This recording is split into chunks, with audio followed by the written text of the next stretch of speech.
kabar semuanya? Semoga saudara-saudara dalam kondisi sehat walafiat. Pada video kali ini kita akan membahas tentang uji beda, khususnya t-test satu kelompok atau t-test satu sampel. Sebelum masuk ke t-test, kita pahami dulu apa yang dimaksud dengan uji beda. Uji beda atau compare mean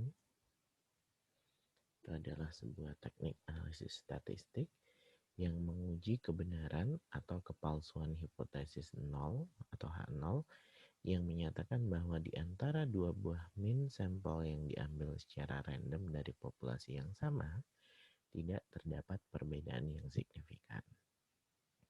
Jadi saat kita mau melakukan uji beda, maka di sini hipotesis nolnya dinyatakan bahwa dua buah mean sampel yang diambil secara random dari populasi yang sama tidak terdapat perbedaan yang signifikan.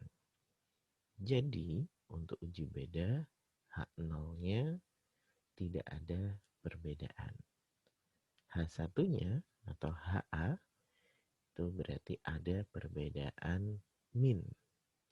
Jadi yang diukur adalah mean antar dua kelompok atau dua sampel. Jadi kita membandingkan rata-rata kelompok 1 dengan suatu nilai atau membandingkan mean atau rata-rata dari satu kelompok dengan kelompok yang lainnya. Jadi yang dibandingkan adalah rata-rata dari satu kelompok dengan kelompok yang lain atau dengan suatu nilai tertentu.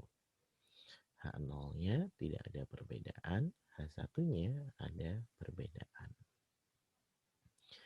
Nah, di uji beda ini pada statistik parametrik nanti kita akan menggunakan uji t-test. Jadi t-test ini dikembangkan oleh William Sally Gusset pada tahun 1915. Istilah t-test itu diambil dari huruf terakhir dari nama William Sally Gusset ini. Ada juga yang menyebut t-test ini sebagai student t-test karena biasanya dipakai untuk membandingkan atau mencari perbedaan mean antara para siswa yang ada di kelas. Jadi uji T itu nanti kita akan mempelajari ada tiga macam uji T satu sampel, kemudian ada uji T dua sampel berhubungan, dan ada uji T dua sampel tidak berhubungan.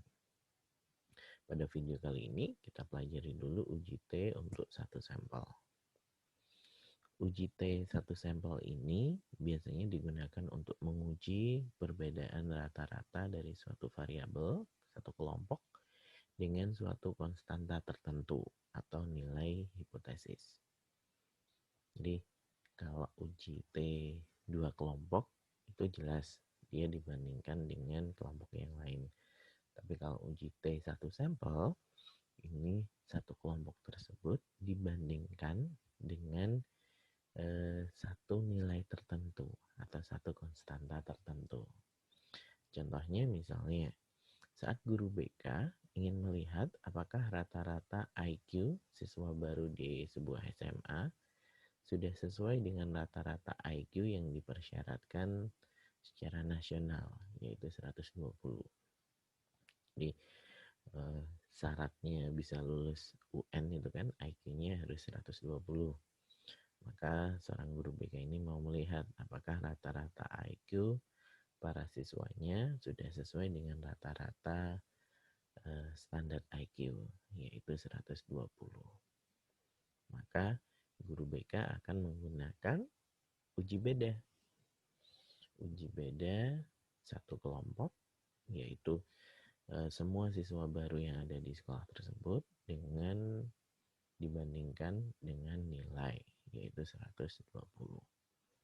maka hipotesis nolnya tidak ada perbedaan antara nilai rata-rata IQ atau skor rata-rata IQ siswa baru dengan standar 120.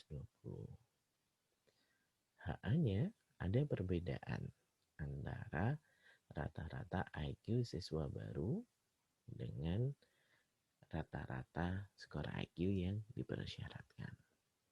Sehingga nanti kalau hasilnya ada perbedaan, guru BK tinggal melihat apakah perbedaan itu lebih tinggi dari 120 atau lebih rendah.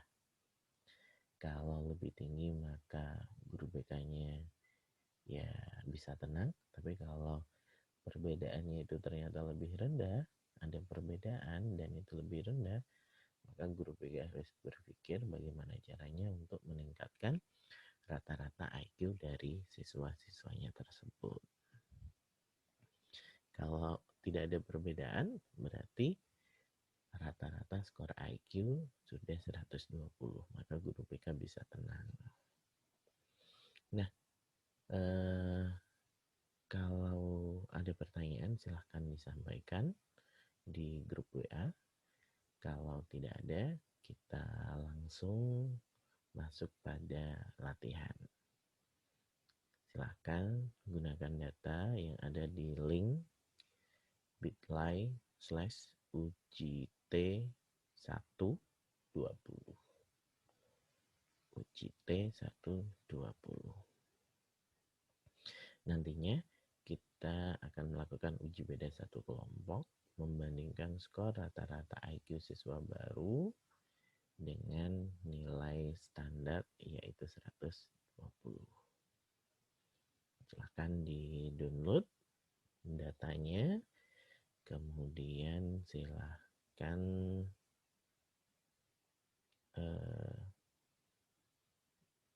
buka SPSS-nya.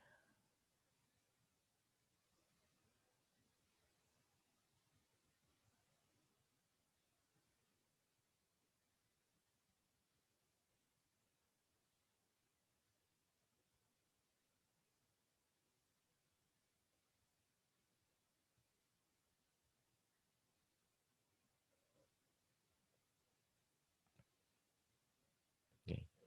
Nanti setelah di-download, kalian akan punya data 2 sheet, kelas IPA 1 sama IPA 2.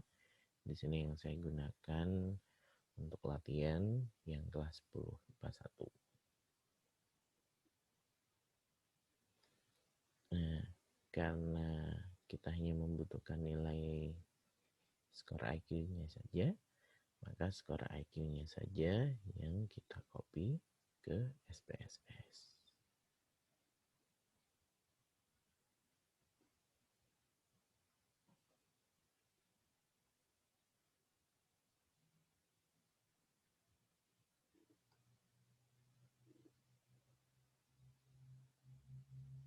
Kita beri label.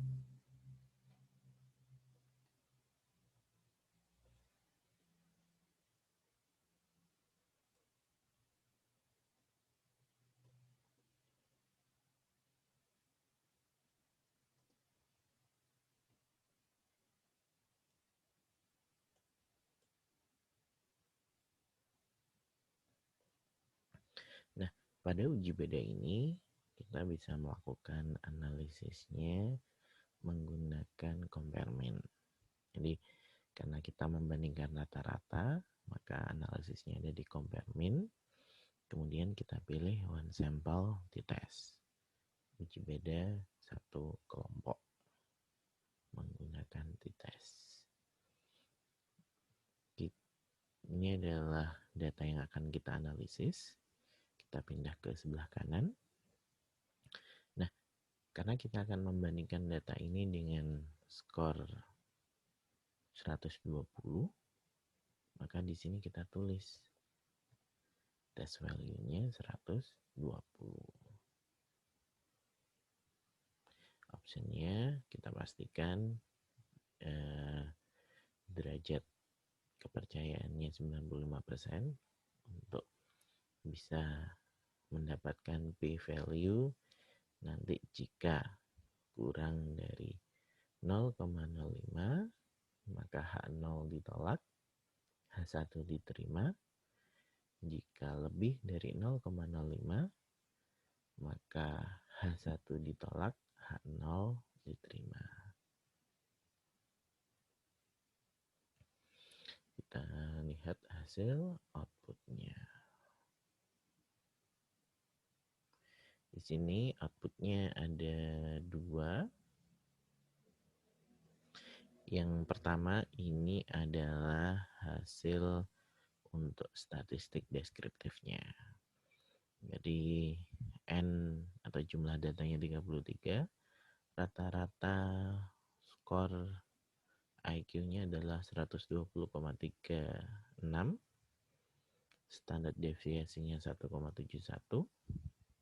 Kemudian ini adalah tabel output untuk dites satu sampel dengan test value 120, skor IQ kelas 10 IPA 1. Di sini diketahui bahwa signifikansinya, total signification adalah 0,231. Kita copy dulu ke Excel, silakan nanti ditaruh di sebelah kanannya data.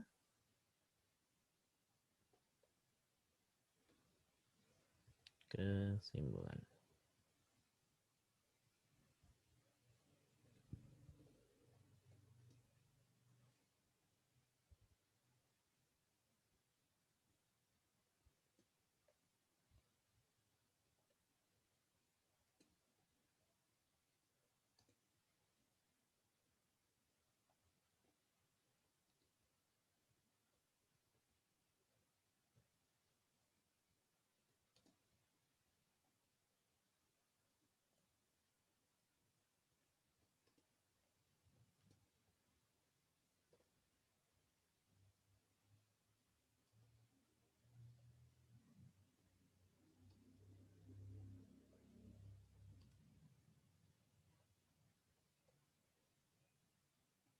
Jika signifikansinya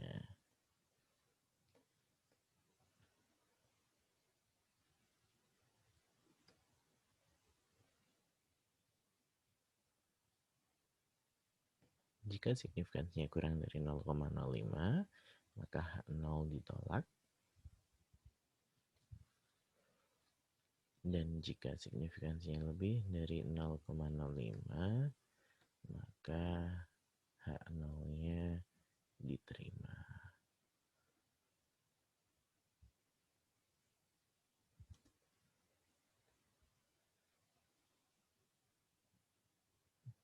Nah, kita lihat di sini bahwa signifikansinya 0,231, artinya signifikansinya lebih dari 0,05 maka H0 diterima, H-nya ditolak. Artinya tidak ada perbedaan skor. Tidak ada perbedaan skor rata-rata antara skor IQ para siswa baru dengan skor standar IQ untuk bisa lulus dari SMA, yaitu 120. Jadi guru BK-nya bisa tenang, tidak perlu berpikir yang aneh-aneh. Insya Allah semua siswanya bisa lulus dari SMA dengan baik. Oke, itu contoh penggunaannya. Silahkan kalian lakukan analisis untuk kelas IPA 2. Selamat mencoba.